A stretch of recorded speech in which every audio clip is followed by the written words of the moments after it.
Deus abençoe você, Deus abençoe sua família. Que a graça e a paz do Senhor esteja com vocês nesse domingo, o dia do Senhor, em que nós nos reunimos para aprender na grande escola, a escola dominical. Nós hoje estamos estudando a última lição, a lição número 13 da nossa revista da CPAD. Essa revista é uma repetição, de tempos atrás, escrita pelo nosso grande irmão, pastor, teólogo e homem de Deus, o Ulrich Bergsten. Ele era um grande ensinador da palavra de Deus e o que ele escreveu há anos atrás ainda continua válido. Ele trabalha sobre os princípios divinos em tempos de crise. É um relato, sobre o renascimento da nação de Israel, quando ela retorna do cativeiro, sob a direção de Zorobabel, Esdras, Neemias. Ele trata da oração de Daniel para que Deus opere uma obra de restauração e despertamento no meio do povo de Deus. Ele trabalha a questão da oposição que a obra de Deus enfrenta para poder continuar pregando o Evangelho. Ele mostra como os irmãos precisam se envolver para reconstruir os muros, sendo para a gente um exemplo de como a obra de Deus precisa ser feita com cooperação e com parcerias. Ele diz como o povo de Deus deve se separar do mal, não se envolver com o mundanismo, isso vai contaminar e destruir o povo de Deus, como já havia acontecido, e esta é uma grande verdade hoje nos nossos dias. Ele vai dizer que as causas que geram desunião entre o povo de Deus, como a avareza e o desprezo e a insensibilidade para com os irmãos precisavam ser abandonadas. E ele vai também dizer a importância da gente ter discernimento e provar se os espíritos são de Deus. O discernimento hoje doutrinário, espiritual, é muito importante se a gente quiser sobreviver nesse tempo de crise que vivemos, tanto na questão da pandemia, como também na questão bíblica e na questão prática da obediência aos valores do reino de Deus. Ele vai enfatizar também a questão do valor que Esdras, como um teólogo bíblico, como alguém que tinha um treinamento adequado e piedoso para lidar com as Escrituras, ensinando o povo a amar e a guardar a Escritura. E depois Esdras e Neemias se unem para combater a causa do casamento misto. O envolvimento de Deus com pessoas que não honram a Deus sempre trouxeram tragédia para o meio do povo de Deus. Isso acontece no dilúvio, quando os filhos de Deus se envolvem com as filhas dos homens, uma linguagem que mostra quando homens piedosos começaram a se casar com pessoas não piedosas. Moisés advertiu o grande perigo do povo de Deus se envolver com ímpios que não professam a mesma fé, que vão trazer um elemento híbrido, misturado para o meio do povo de Deus. Neemias pediu aqui que aqueles que haviam se casado com pessoas que não pertenciam ao povo de Deus deveriam, de alguma forma, despedir suas esposas, porque os filhos que nasceram dessa união, o texto diz que não falava, não compartilhava os costumes do povo de Deus, porque era uma mistura do mundo, dos costumes daqueles povos com o povo de Deus. Então, o que estava surgindo eram filhos cujo comportamento e cultura híbrida, mundana, e isso traria outra vez castigo sobre o povo de Deus. O apóstolo Paulo vai falar sobre essa questão que os cristãos não podem se prender a um jugo desigual, e nisso também diz respeito ao casamento com o infiel, porque isso com certeza vai trazer, e qualquer uma pessoa que já tenha feito isso sabe muito bem os males, os perigos trágicos que isso vem. E hoje a gente vai falar então sobre a vigilância, conserva pura a igreja. Você que não faz parte da nossa igreja, vai lá, se inscreve no nosso canal. né, dá um like lá para que você possa curtir o nosso vídeo e também receber as notificações das nossas aulas. Nós estamos investindo um tempo no preparo da educação da Escola Dominical Online, então compartilhe esse vídeo, mande para outras pessoas, para amigos, use isso como meio de evangelismo e para a glória de Deus. Hoje a nossa lição está no texto de Mateus 25, de 1 a 13, é o relato, né, quando Jesus fala a parábola das 10 virgens. Hoje é 27 de setembro de 2020, é a nossa última lição. É uma parábola que fala da parousia, né, ou da vinda de Jesus, com ênfase no preparo e no juízo daqueles que não levaram a sério a sua vida de relacionamento e de piedade no reino de Deus. Um dos objetivos da lição é sinalizar a cada cristão que deve cultivar uma vida de oração e de vigilância para que possa vencer e estar pronto para receber Jesus Cristo quando voltar para buscar a sua igreja. Nós vamos entender hoje algumas expressões, né, que aparecem nessa parábola e nós queremos juntos aprender isso. A verdade prática diz que através da vigilância a igreja se manterá pura e não se afastará do modelo traçado de Cristo. Nenhum de nós tem a liberdade de fazer a igreja do jeito que nós queremos. A igreja não é uma coisa que a gente faz como quer, do gosto do freguês, na visão pós-moderna desses jardins de pluralidade de conceitos e pseudas verdades ou verdades subjetivas. Não, a igreja não é isso. A igreja, ela foi criada, idealizada por Deus e ela tem padrões que precisam ser seguidos e que não podem jamais ser mudados pelo homem. Então, por isso, a igreja precisa lutar contra a tentação para rejeitar as inovações, ela precisa evitar essas inovações que têm trazido, né, o elemento novo, místico, aquilo muitas vezes com cara de academicidade, que trazem heresias terríveis, né, como o liberalismo, como o pragmatismo, né, a ênfase em resultado e despreza a verdade, a ênfase naquilo que dá certo, não aquilo que é certo, e a gente acaba valorizando as coisas que dão resultado e não avaliamos se aquilo é verdade e se aquilo realmente contribui para a glória de Deus e para a nossa edificação. E também evitar o mundanismo no nosso tempo. Esse tem sido, em todos os tempos, o pior inimigo da igreja. Quando a gente faz uma análise da história da igreja, não foram as grandes heresias, nem os grandes embates que destruíram a igreja. Também não foram as perseguições que os cristãos sofreram, ainda sofrem e que destruíram a igreja. Pelo contrário, quanto mais a igreja era perseguida, mais ela crescia.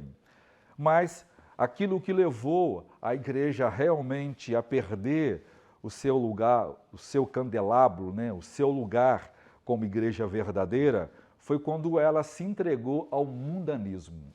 E, infelizmente, antigamente os crentes viravam para o mundo e diziam que eles deveriam se converter dos seus pecados. Hoje, o mundo é que tem pregado para a igreja para que ela viva de acordo com seus padrões. Quando a igreja se mistura com o mundo, ela perde os seus valores e ela deixa de impactar o mundo naquilo em que ela foi comissionada por Jesus Cristo para viver e pregar o Evangelho. O texto áureo de hoje diz, está em Marcos 13, 37, e diz: "E as coisas que vos digo, digo-vos a vós todos, vigiai." Então, a vigilância é um preparo, estar atento contra os perigos que constantemente nos assaltam. Então, vamos começar essa nossa última lição do trimestre. Jesus conta essa parábola em Mateus capítulo 25, do verso 1 a 13. E ele nos alerta sobre o perigo da gente viver uma vida despreparada. Para a gente entender mais perfeitamente esse texto, eu queria convidar você a abrir a sua Bíblia. Você que tem a Bíblia do McCheyne, que é a nossa Bíblia, na página 114, que é Mateus 24, do verso 32 a seguir, e depois nós vamos daqui chegar até Mateus 25. Para entender essa parábola, eu preciso entender o contexto em que ela foi contada, para que nós entendamos o que é que Jesus quis explicar sobre esta parábola. Ele começa no versículo, ele está aqui no Monte das Oliveiras, falando o seu sermão, o grande sermão escatológico, né, de Mateus 24, e ele então vai falar sobre a sua volta, dos perigos de tudo isso, e ele vai gastar um bom tempo exortando-nos ou encorajando-nos a estarmos vigilantes. E ele começa dizendo que nós devemos estar olhando para os sinais, para evidências da sua volta. Ele diz que ele vai voltar e ninguém sabe essa hora, ele fala que isso é muito certo, né? Assim como o céu e a terra, né, passarão, mas as minhas palavras não vão te passar, ou seja, ele vai cumprir isso. E ele diz que isso é a grande questão de por que muitos crentes vão ser deixados para trás. Primeiro, é porque eles vão ter uma vida secularizada, eles terão uma vida mundanizada, ou seja, eles vão abandonar o valor da verdadeira religião, os princípios básicos da piedade do Evangelho, e eles serão tomados pelo consumismo, pelo mundanismo, pelo secularismo, serão tomados pela visão agnóstica, pela visão ateísta, pela visão comunista, ou por todo conceitos e ideias que vão contra as verdades do Evangelho de Deus. Então, eles vão estar envolvidos e tomados com motivações contrárias àquelas motivações necessárias e próprias daqueles que estão aguardando a volta de Jesus Cristo. O cristão sabe que ele é um peregrino, ele não é daqui, então ele precisa se preparar e está aqui de passagem, então ele não pode se acomodar e ficar aqui nesse mundo de um jeito a compartilhar ou tomar a forma, né, do mundo. Por isso Paulo diz em Romanos 12, não vos conformeis com o mundo, mas transformai-vos pela renovação do vosso entendimento, qual seja a boa, perfeita e agradável vontade de Deus. Então ele começa falando aqui, ele diz, assim como foi no versículo 37, nos dias de Noé, assim também será a vinda do Filho do Homem. O ponto-chave para entender a parábola das 10 virgens é entender porque todas as mesmas palavras vão dar o mesmo significado. Então, a regra hermenêutica que vai dirigir a nossa interpretação está sendo dada a gente, né, por Jesus Cristo nas parábolas que ele conta anteriormente. E ele começa a falar bem assim como foi nos dias de Noé, também será. Ele cria uma relação, né? Também será na vinda de Jesus Cristo, na parousia.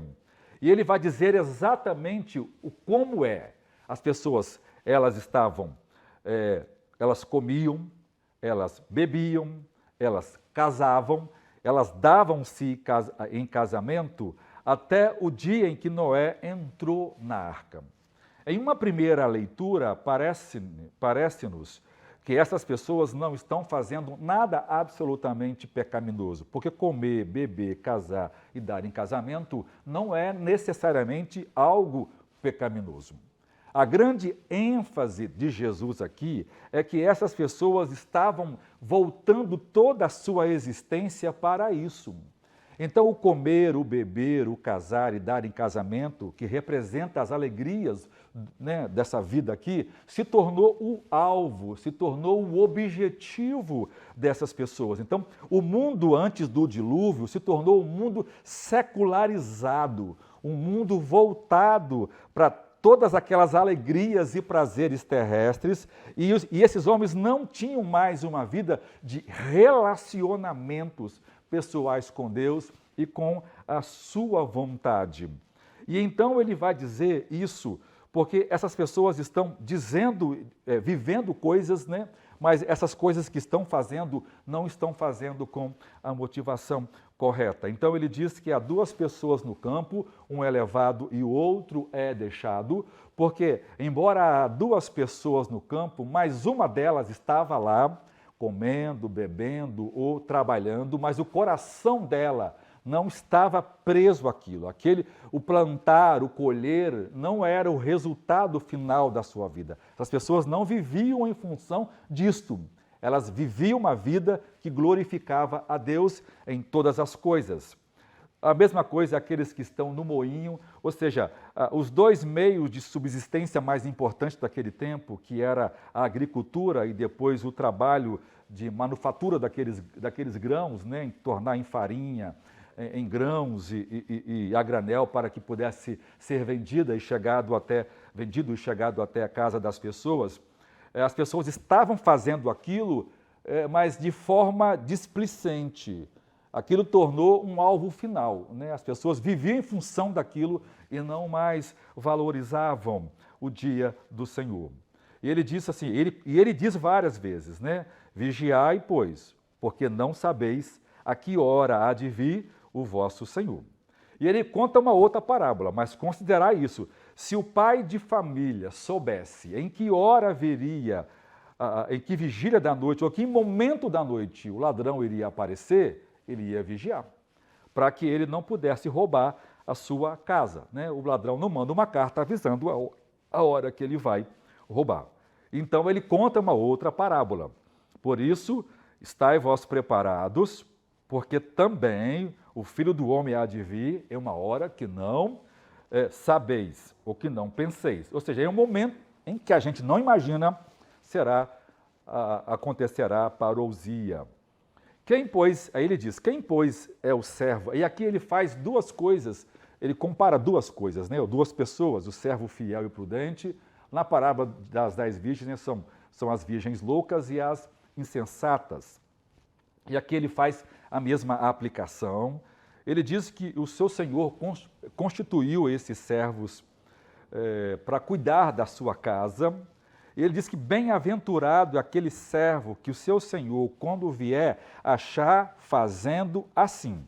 Ou seja, quando voltar seu Senhor, esse servo estará envolvido com a missão, com a comissão, com o trabalho, com o serviço, com o ministério, com o reino de Deus, que ele deveria estar gastando todo o seu tempo, dinheiro e funções para poder render glória ao patrão, que é a figura de Deus. Então, aí ele diz que se ele for fiel, ele será recompensado pela sua fidelidade. Mas se o mau servo vê que tardou seu Senhor e começar a agir de forma má, ele começar, né, a espancar os seus companheiros, os seus conservos, né, começar a desprezar um relacionamento sadio, né, e começar a agir de forma egoísta, de forma na carne, de forma sem o amor necessário. E se ele começar a viver uma vida displicente, né, comendo, bebendo com os bêbados e não se preocupando com os seus afazeres, que é servir a seu Senhor, ele vai dizer que o Senhor vai vir em uma hora em que não sabe e vai pegar esta pessoa e vai lançá-lo com os hipócritas. Veja aqui as expressões que Jesus usa nesses textos, né? O lugar dos hipócritas é o inferno, onde haverá pranto e ranger de dentes. E aí a gente então pula para a parábola agora na página 117 da nossa Bíblia McCheyne, em Mateus 25, que é a mesma coisa que Jesus está dizendo aqui. Vai dizer assim, então o reino de Deus, o reino dos céus, ou o reino de Deus, será semelhante a 10 virgens que, tomando as suas lâmpadas, saíram ao encontro do esposo. Aqui Jesus compara o reino de Deus a um grande banquete, a um casamento, a uma grande festa, a alegria do reino de Deus, porque essa é exatamente a essência do Evangelho, a celebração da nova vida, né? A adoração a Deus por todos os seus dons e graças dadas a seu povo mediante a ação do Espírito Santo. E aqui ele usa uma metáfora do casamento antigo. Quando um moço e uma moça queriam se casar, esse trabalho nunca era uma ação específica do noivo e da noiva, né? Os moços não tinham e não deveriam ter, né, em toda a Escritura, como também hoje. Essa é uma decisão tão importante em que os pais devem ajudar seus filhos a tomarem, né? Um pai nunca deve dizer, né, meu filho, essa decisão é só você. Não, o pai precisa ajudar o filho na decisão que lhe cabe, mas ele precisa orientar. Aqui, então, os pais vão à casa da noiva e o pai da noiva e o pai do noivo, eles concordam em que os filhos comecem, então, um relacionamento de se conhecer. Se essa noiva aceitar, então ali começa um tempo em que começa o que nós chamamos de um noivado.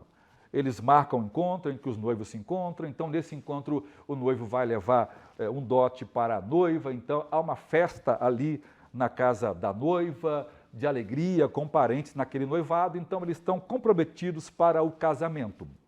E a terceira fase, que é a fase do casamento, em que o noivo sai com os seus amigos e vai à casa da noiva buscar a noiva. Normalmente ele chegava à tardezinha, né, porque já vinha, e as festas às vezes iam até tarde, e pegavam a noiva com as amigas da noiva. Aqui pode ser 10 noivas ou as amigas da noiva, como alguns eruditos discutem.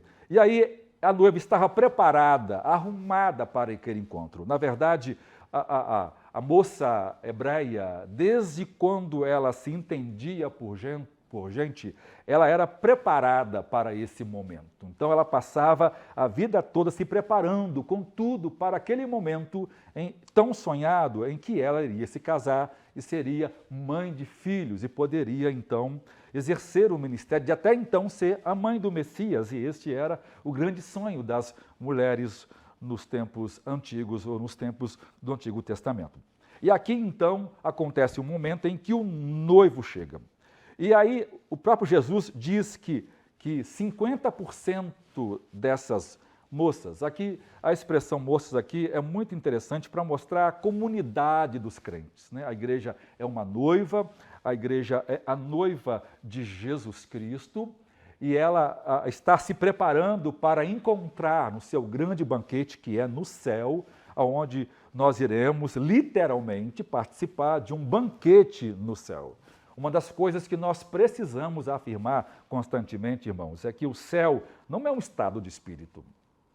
O céu não é um nirvana, como ensina, por exemplo, o budismo, um estado de evolução. O céu é um lugar real. O céu é uma cidade, é um país, é um lugar onde nós iremos morar e viver fisicamente, um lugar real, vivo, né? Com as lembranças, com os nossos conhecimentos, lógico, né? Glorificado e uma vida feita para viver eternamente, que não morre, que não se cansa.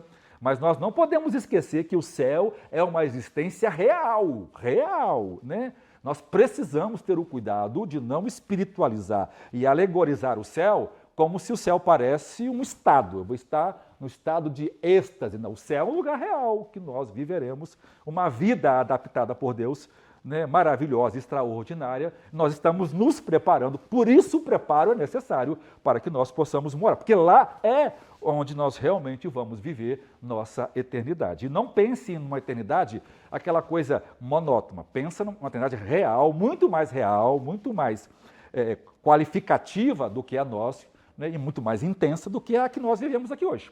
Então, espere o céu, um lugar muito gracioso que Deus tem preparado para seu povo. Então, naquele banquete, né, o encontro de Jesus com a igreja é descrito como se fosse um casamento, e literalmente terá um banquete, como o próprio Jesus disse que nós participaremos do banquete ou da ceia do reino de Deus. E aí, esse grande banquete em que os crentes são convidados a participar, por isso as 10 noivas aqui são comparadas, né, a igreja, né? Ou a comunidade da aliança do Novo Testamento, que é os salvos pela fé por meio de Jesus Cristo. Então pense comigo, né? Embora a gente não possa, a gente precisa ter cuidado, né, quando alegoriza um texto, mas pensa comigo. Na visão de Jesus, 50% da igreja seria, poderíamos dizer, eu acho que isso é só uma alegoria, irmãos, por favor, não me entenda isso como uma questão de interpretação ortodoxa. É uma ideia de a gente avaliar, né? Ou seja, aqui mostra que um grande número de pessoas na igreja vão viver de forma imprudente. O termo grego usa a palavra aqui para insensato, tolo, doido, estúpido, né? Na linguagem hoje, essa mesma palavra seria um idiota, né? Aquela pessoa que não tem noção do que está fazendo, ela está fazendo uma coisa que vai fazer mal a ela mesma, ao invés de fazer uma coisa que realmente vai ajudá-la. E aqui, a metade, 50% desse povo é fiel, é sábio, né? E em todas as parábolas de Jesus aqui, praticamente tem esse nível, né? Lá são 2 no campo, né? Um sai, outro fica, 2 no moinho, ou seja, essa regra 50 por 50 mostra para a gente que existe muita gente na igreja despreparada para receber o reino de Deus, preparada para, né, realmente receber a vida eterna na glorificação ou na parousia. Por isso aqui as 10 virgens. O texto faz uma coisa aqui interessante. A única coisa que essas noivas têm de diferente é a reserva de azeite. As outras as prudentes e as imprudentes, ou as prudentes ou loucas, ou as sábias e tolas aqui, são exatamente noivas. Todas elas estão alimentando a ideia de se casar, de encontrar o noivo. Na linguagem mais vamos dizer, mais aplicada, né, na vida prática da igreja, a igreja é constituída, irmãos, daqueles que são membros da igreja, né? Mas nem todas as pessoas que são membros da igreja, elas tiveram uma experiência real com Deus. Então, essas noivas tinham todo o privilégio de noiva, mas elas não eram iguais. Havia uma coisa que quase imperceptível entre elas, que tornavam elas as pessoas que iriam receber de Deus a aprovação ou a reprovação por causa daquela conduta. Então, parte do povo de Deus sempre é diligente no seu trabalho espiritual, né? É um povo aplicado. A gente precisa entender isso, né? Porque às vezes a gente pode achar que a salvação é resultado de esforço humano, né? É uma grande verdade, nós não podemos nunca cometer esse erro e é uma heresia fatal, né? A gente corre o risco, né, de fazer isso e cair no legalismo. Mas nós não podemos esquecer que todas essas parábolas que aqui contam diz respeito à nossa resposta de amor.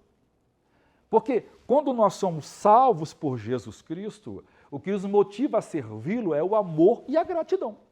Então, você nunca vai encontrar um crente fiel apático. Lá o servo, né, começou a agir conforme, o mau servo, né, não agiu conforme as orientações do seu Senhor. No tempo de Noé, as pessoas estavam vivendo desapercebidas. Ou seja, aqui está mostrando para a gente claramente que no final dos tempos, ou ainda hoje, sempre teremos, né, o joio e o trigo, os peixes bons e os peixes ruins. Nós sempre teremos aqueles que vão obedecer à palavra de Deus, que vão evidenciar a sua profissão de fé por meio de uma vida santa, dedicada, entregue a Deus, motivada pelo verdadeiro amor.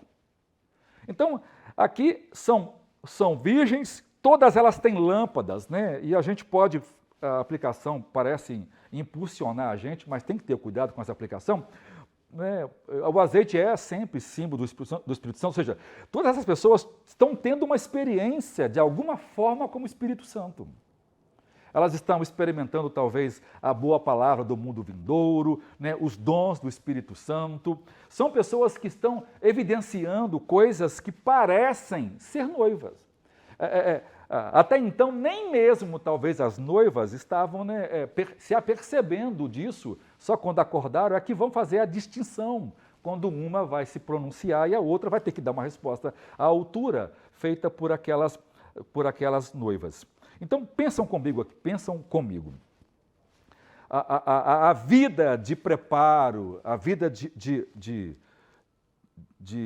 vida de entregue a Deus, de amor a Deus, é evidenciada pelo trabalho que nós damos, é pelo investimento. E a Escritura está cheia disso. Jesus usou essas expressões em centenas de vezes. A mais conhecida é, buscai primeiramente o reino de Deus e todas as outras coisas vos serão acrescentadas. Então, Paulo diz que nós devemos pensar nas coisas que são do céu, não no que são da terra. Ou seja, toda a vida do cristão é reorientada em torno do reino de Deus. O eixo central da vida, da existência do cristão é a pessoa de Deus. Então, tudo quanto ele o faz para a glória de Deus, ele faz segundo a palavra de Deus. Ele vive uma vida piedade em todas as coisas. Hoje, as pessoas têm uma noção, e nós temos, hoje o Evangelho tornou-se conhecido, e nós temos igrejas grandes, lotadas, Que bom que isso é legal, mas pensam comigo, Hoje, talvez, um dos grandes problemas que nós enfrentamos é que nós temos uma igreja cheia de crentes que nunca nasceram de novo. Então, elas estão lá, elas estão cantando, elas foram batizadas, elas até fazem uma profissão de fé, elas lutam ou de alguma forma, vivem aquele estilo de vida ali, porque vira um estilo de vida, porque é legal, Você está no meio de turmas de pessoas boas, de famílias equilibradas, os valores que a igreja defende, ninguém mais defende. Então, é algo muito gostoso. Alguém que quer uma coisa coerente, a igreja é um lugar maravilhoso. Só que isto não é o Evangelho. A igreja não é uma sociedade de bem-estar. Não é isso. A igreja é o reino de Deus, onde pessoas que foram transformadas pelo Espírito Santo vivem em novidade de vida, para que esse estilo de vida que elas vivem atraem os pecadores ou as pessoas a Cristo. Então, pensem comigo isto. Essas noivas tinham lâmpadas, todas elas, ou seja, todos faziam a mesma coisa, era tudo noiva. Não havia distinção nenhuma até o momento exato. Mas o momento exato, decisivo, revela que a intenção delas eram diferentes. Por quê? Porque as prudentes pensou assim, o noivo pode demorar. Então, elas foram lá, demandaram tempo em preparar mais azeite, em comprar mais azeite, ou seja, aquela reserva, na verdade, é exatamente o símbolo perfeito de todo investimento que nós fazemos no nosso crescimento na piedade e no amor, o reino de Deus. Ou seja, é basicamente assim, Um cristão pode viver se casando, estudando, trabalhando, mas isso tomar conta da sua vida.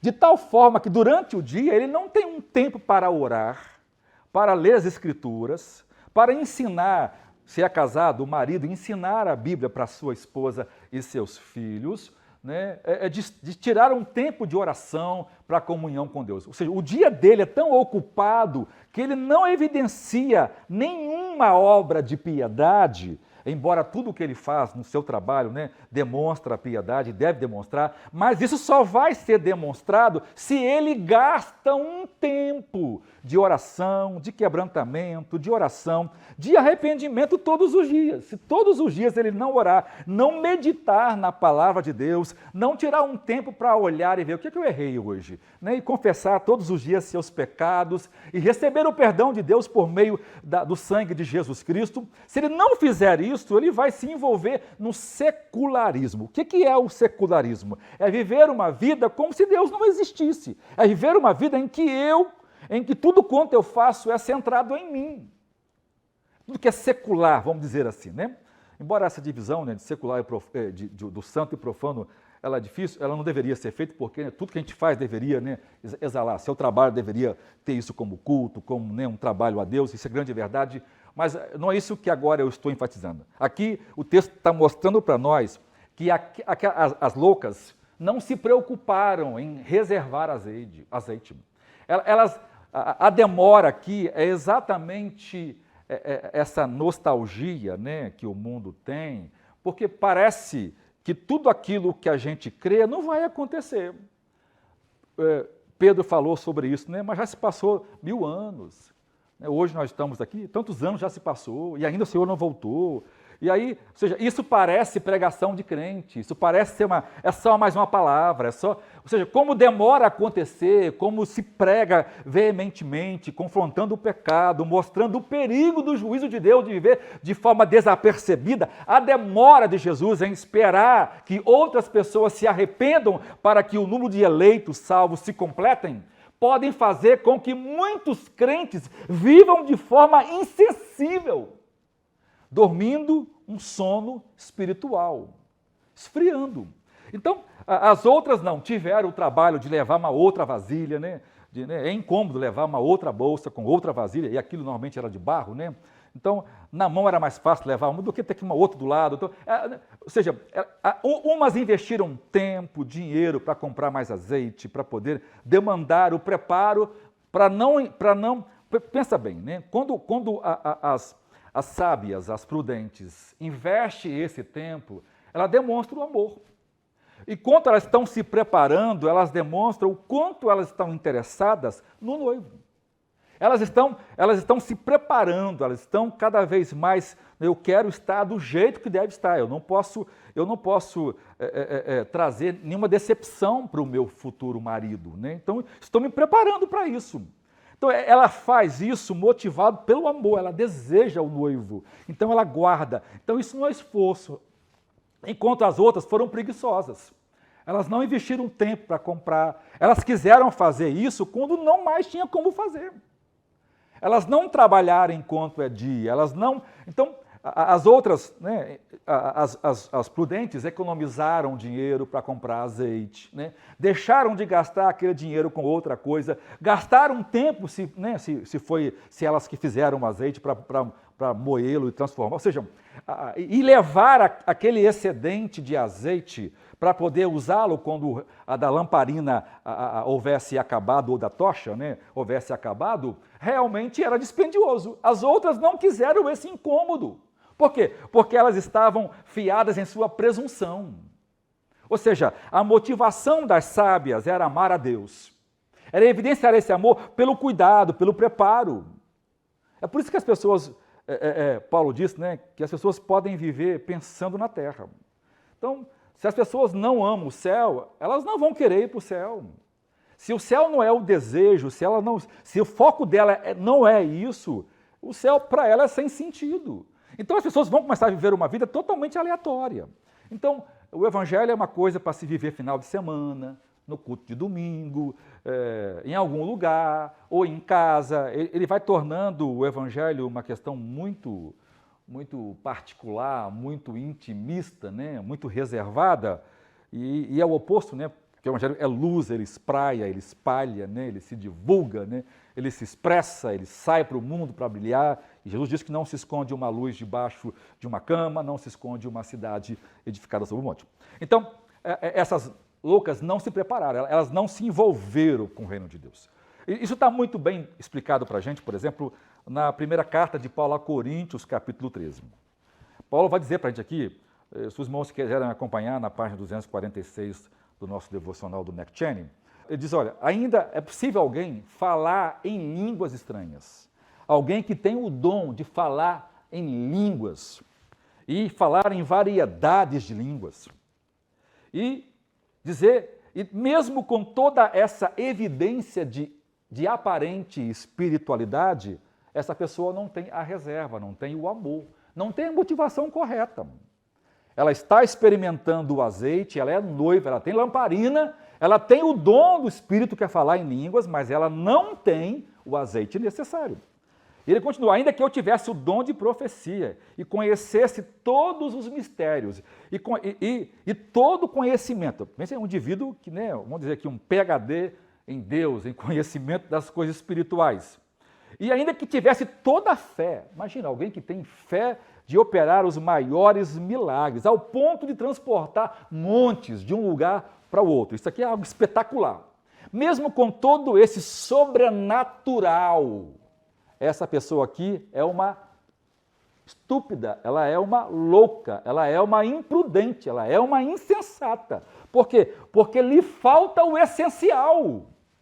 Ela não nasceu de novo, ela não teve uma experiência real com Deus, ela não evidencia, ela trabalha porque isso traz algum benefício, ela buscou, ela orou, ela jejuou, ela fez tudo, ela recebeu os dons, mas isso não é uma coisa que ela faz cheia de amor e de gratidão. Né? Os dons vão tornar alguém admirada, né? Alguém apreciada, mas Paulo diz que... E o outro vai distribuir toda a sua fortuna com os pobres. É alguém extremamente preocupado com as pessoas, com obras sociais, em dar alimento. E nós devemos fazer isso. Profetizar, falar a língua, profecia, conhecimento, fé, ajudar a pobre, são coisas legítimas.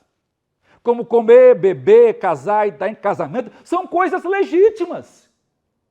Só que a motivação por trás delas é o problema. Porque se tudo isso for feito, mas não nasce de um coração cheio dos frutos do Espírito, de um coração humilde, quebrantado diante de Deus, de um coração arrependido, de um coração que cresce no temor de Deus, se isso não for feito debaixo de uma vida santa, piedosa, pura, só terá problemas para quem tem isso. A pessoa vai receber o não de Jesus e vamos dizer assim, a pessoa que tem mais evidência. Então ele vai dizer, e aí o mais interessante é que ele vai dizer que o amor é sofredor, o amor é benigno, o amor não é invejoso. Que coisa linda, né? Por quê? Essas mulheres amavam seu noivo. Então, ela não estava preocupada se ia ter trabalho, em preparar o azeite, em carregar uma outra botija do lado com azeite. Né? As outras eram moderninhas, não queriam, não vai demorar não, vai ser rápido. Elas não estavam dispostas a esperar o tempo necessário, e elas não pensaram nisso. Por que elas não pensaram? Porque ela não deu importância a isso. Né? É como alguém, né, um casal que vai ter uma noite de delícias e a mulher não se prepara para isso. Ela não usa um perfume, ela não toma um banho. Aí, meu amor, eu esqueci de fazer isso. Isso revela que o sentimento que está no coração dela não a impulsiona a amar de forma adequada seu marido. Então, por que ela esquece? Ela esquece porque não é importante. Ela esquece porque aquilo não norteia a sua vida. Ela esquece porque aquilo não é essencial para ela. Ela esquece porque o seu coração está preso em outros ídolos, em outras coisas, em outros amores, que não é o amor pelo seu noivo. Mas só que elas usam um argumento extremamente como Paulo escreveu aqui. Ele diz que o amor não é invejoso, não trata com leviandade, e não se ensoberbece, não se porta com indecência, não busca seu endereço, não se irrita, não suspeita mal, não folga com a justiça, mas folga com a verdade. Não foi, a gente poderia, o tempo não dá, exatamente essas são as características das loucas. Olha o argumento das loucas. Elas estão adormecidas porque deu a meia-noite, né? E o autor vai dizer que a meia-noite aqui é a mudança, né, de um novo dia, ou o término de um período. Isso representa, né, a volta do Senhor Jesus Cristo. Ele explica isso muito bem, os irmãos, por certo, estudaram uma lição. Eu queria, né, enfatizar mais a questão da preparação para os irmãos, dar uma palavra mais pastoral para os irmãos. Então, mostrando as trevas que os homens vivem, isso aqui é uma grande verdade. Mas pensa bem, olha o argumento que elas usam. Dai-nos do vosso azeite. Analisa bem se isto não é uma expressão de inveja, se isso não é uma expressão de leviandade. Por quê? Porque elas foram levianas. Elas não se prepararam, elas levaram uma vida cristã desonesta, elas nunca levaram o noivo a sério, elas nunca se prepararam para aquilo. Elas tinham o nome de noiva, né? Eram membros de igreja, elas eram, né, líderes de louvores, cantavam na igreja, pregavam na igreja, eram pastores, sei lá. Né? Elas viviam no reino de Deus, mas aquilo não era o que motivava, elas tinham outras motivações que não era aquilo. Então, elas agiram levianamente, porque elas não agiram do jeito que o noivo pediu que se preparassem. Então, elas foram levianas. O amor delas pelo noivo não era um amor, né, benigno, não era um amor sofredor, era um amor invejoso. Por que invejoso? Porque, olha bem, dai-nos o vosso azeite. Não é porque elas queriam azeite para poder também ir ver o noivo. A priori, a princípio, inicialmente, poderia ter sido. Mas a grande verdade aqui não é essa, não é? Elas estão pedindo. Agora veja a resposta das sábias. Agora não era a hora. Ah, pastor, não, se elas são prudentes, por que não compartilhar? Agora não é hora de compartilhar.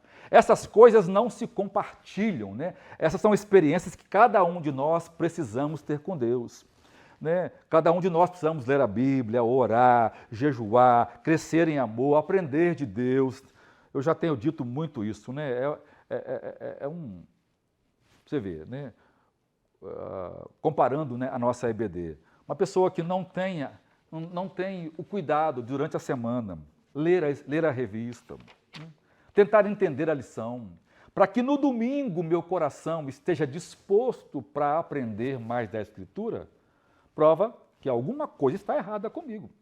Os crentes do passado, principalmente os puritanos, eles usavam o sábado para se preparar para o domingo, para o dia do Senhor. Então, naquele dia, eles evitavam, né, se cansar muito, jejuavam, se preparavam, porque o domingo era festa. Era o culto de manhã, à tarde evangelismo, né, antes de ter luz, então o culto era mais cedo, então mais à tarde era o culto. Era o dia de cultuar, de visitar os irmãos, né, de evangelizar. Era um dia tirado para o louvor de Deus. Então as pessoas priorizaram a Deus porque... Então, muitos pregadores pregavam, por exemplo, contra aquelas rinhas de galos, né? Briga de galo, que era muito comum, e aquilo naquele tempo era algo muito... Porque realmente o é, né? Não por causa em si da questão, mas por causa da questão daquilo tomar o tempo de um dia reservado, né? Sempre os cristãos responderam o domingo como o dia do Senhor, de descanso, de adoração. Hoje nós estamos trocando isso. Hoje um shopping abre no domingo, os cristãos não dizem nada. Nós negociamos isso. Por quê? Porque esses valores não são mais importantes porque nós fomos secularizados. Agora, pensam na resposta que elas disseram. Se nós dermos para vocês, vai faltar para nós e para vocês. Ou seja, se nós loucas não temos, então vocês também não podem ser. É uma forma de avacalhar o casamento das outras. Se eu não sou feliz, você também não será. Você vê, ela pede azeite, então, porque elas estão agindo com suspeita, elas não estão agindo com amor. Se elas fossem agir com amor, o que fariam? Nós não podemos, vocês não podem nos dar azeite, porque se vocês nos der, vai faltar também para vocês. Ó, né, vocês vão lá e vocês não podemos e não nos dê, porque elas estavam preocupadas com si, elas são egoístas. Isso aqui é injusto. Né? Isso aqui não é verdadeiro, né? Isso aqui é uma coisa que suspeita mal, porque não está agindo conforme a verdade. Mas o amor, tudo crê, tudo espera, tudo suporta, o amor nunca falha. Então, ou seja, essencialmente, as noivas, as prudentes amaram a Deus, amaram, né, o noivo e por isso foram muito, muito, muito abençoados. Agora, voltando lá no nosso texto de hoje, veja o texto dizendo. E aí,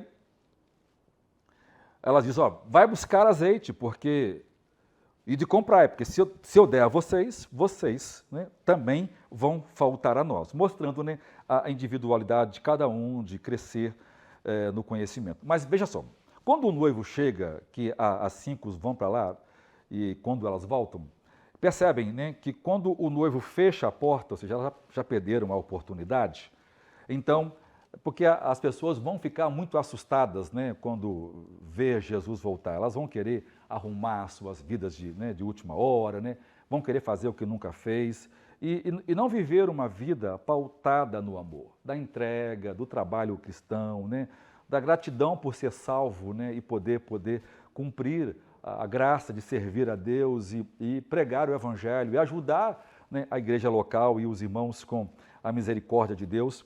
Mas veja, quando o noivo fecha, né, a porta, o texto 10 diz, e indo elas comprá-la, né, comprar o azeite, chegou o esposo, e as que estavam preparadas entraram com ele para as bodas. E fechou-se a porta. Então chegaram as outras, desesperadas, abre-nos a porta, abre-nos a porta. E olha a resposta que o noivo dá. Em verdade, eu digo que não vos conheço. Ou seja, não havia, sem amor, não existe a verdadeira intimidade. Eram pessoas, e Jesus disse a mesma coisa em Mateus 7, né? Naquele dia, vós dirão, Senhor, no seu nome, nós fizemos milagres, nós levantamos mortos, nós fizemos coisas maravilhosas, sobrenaturais. Mas Jesus vai dizer assim, apartai-vos de mim, vós que praticais a iniquidade. A palavra iniquidades, anomos no grego, é a quebra da lei. Vós que não viveram conforme a lei de Deus, conforme a vontade de Deus. Então, aqui está exatamente dizendo a mesma coisa que está em todas as parábolas. E é exatamente isso que acontece com a parábola da semente. As pessoas estão presas às suas riquezas, que competem com o Evangelho, presas às vaidades do mundo que compete com o amor ao Evangelho, presas a seus cuidados, às suas preocupações exacerbadas com o ganhar, com o formar, com a preocupação da reputação. E a gente precisa aprender que o Evangelho é um chamado para sofrer, para se humilhar, para se quebrantar diante de Deus. Hoje nós estamos ouvindo o Evangelho, né, de triunfalismo, de recompensas, de glórias terrenas. Esse não é o Evangelho. O Evangelho é um momento de sofrer, de quebrantamento. Nós constantemente estamos sendo atacados de alguma forma, então constantemente estamos perdoando, amando, nos humilhando, nos submetendo à palavra de Deus, vivendo uma vida simples que glorifica a Deus. Aqui essas pessoas querem trabalhar porque querem ostentar. Há uma grande preocupação com os crentes hoje com essa questão. Nós estamos muito preocupados com ostentação. E aí nós damos uma ênfase exagerada em coisas boas. E o que nos separa de Deus não são tão as coisas ruins ou os pecados mais evidentes. Às vezes, um carro, uma casa, uma faculdade, um apartamento que a gente trabalha 1 milhão de anos para ter aquele apartamento, enquanto nós deveríamos investir no crescimento do nosso casamento, da nossa espiritualidade, do nosso conhecimento bíblico, né? Nos dedicar a estar nos cultos da igreja para ser ministrado e treinado pela palavra de Deus, enquanto nós deveríamos gastar tempo orando, ensinando os nossos filhos, e que não fazemos, estão mandando todo mundo para o inferno, filhos, marido e pai, porque nós estamos secularizados. Igualzinho essas 5 mulheres aqui, 5 noivas insensatas, imprudentes. Por quê? Porque elas não quiseram guardar a reserva. Elas não quiseram, né, o esforço, não que seja um esforço, entenda-me, esse esforço aqui é um resultado do amor, né? Uma mulher ama seu marido, por isso ela o trata bem. E tratar bem alguém implica em esforço, né? Nós temos uma grande dificuldade, né, em relacionar lei e graça, né? A gente acha que lei e graça se opõem um ao outro, né? Lei e graça trabalham juntos, né? Nós precisamos, antes de sermos salvos, a lei era nossa inimiga, agora a lei é nossa aliada. Agora a nossa própria natureza vai, por isso Paulo, andar em espírito e não cumprireis as concupiscências da carne. Ele fala que aqueles que andam nas coisas do espírito, para essas coisas não há leis, não há proibições. Por quê? Porque as obras do Espírito produzem coisas que glorificam a Deus. Então, o resultado da conversão, do novo nascimento, é o viver uma vida firme. Então, os cristãos hoje são passivos, né? Eles não se envolvem com o Evangelho, porque, né, Jonathan Edwards diz que Deus faz 100% e o homem faz 100%. Ou seja, o homem e Deus são cooperadores nessa obra, estão juntos. Isso aqui não é sinergismo, né? A fé é monergista, ou seja, é a ação, mas a ação de Deus me impulsiona. Deus opera em mim o crer e o efetuar, porque isso me impulsiona.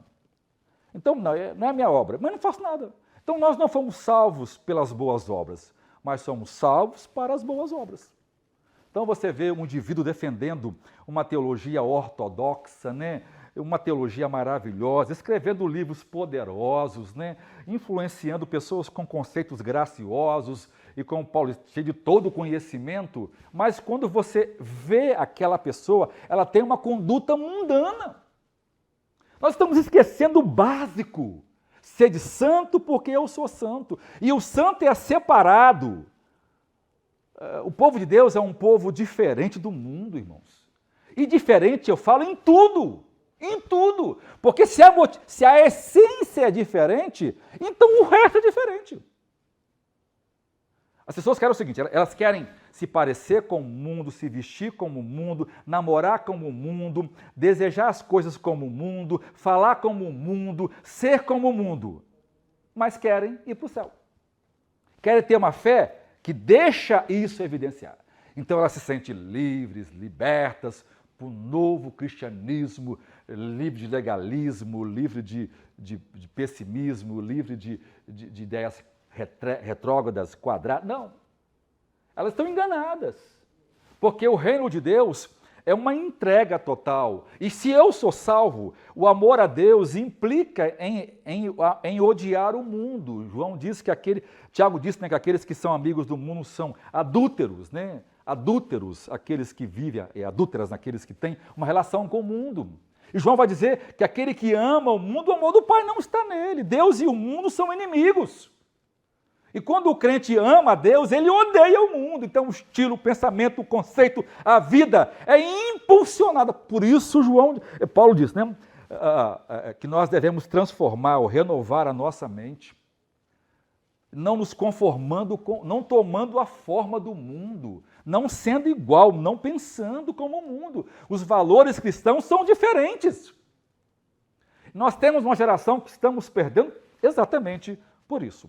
Então, que Deus possa nos abençoar nesta manhã com a sua graça, para que nós possamos ser aceitos, recebidos pelo noivo como prudentes, como diligentes, como pessoas santas e que amam a Deus. Eu quero encorajar você a fazer uma avaliação da sua profissão de fé, fazer uma avaliação do seu coração, fazer a avaliação se você realmente vive uma vida que agrada a Deus. Deus abençoe você, Deus abençoe sua família. Você que nessa hora pode contribuir conosco, Deus possa abençoar seu coração. A oferta é uma prática bíblica, com seus dízimos e oferta. Toda a igreja verdadeira bíblica vai fazer isso. Então aqui está o PicPay da nossa igreja, está nossas contas aqui embaixo que você pode depositar ou transferir. Isso vai nos abençoar muito. O reino de Deus se faz, né, com o dinheiro que precisamos fazer para que esse vídeo chegue a você. Isso é necessário. Deus possa abençoar você, Deus possa falar ao seu coração que nós não nos enganemos.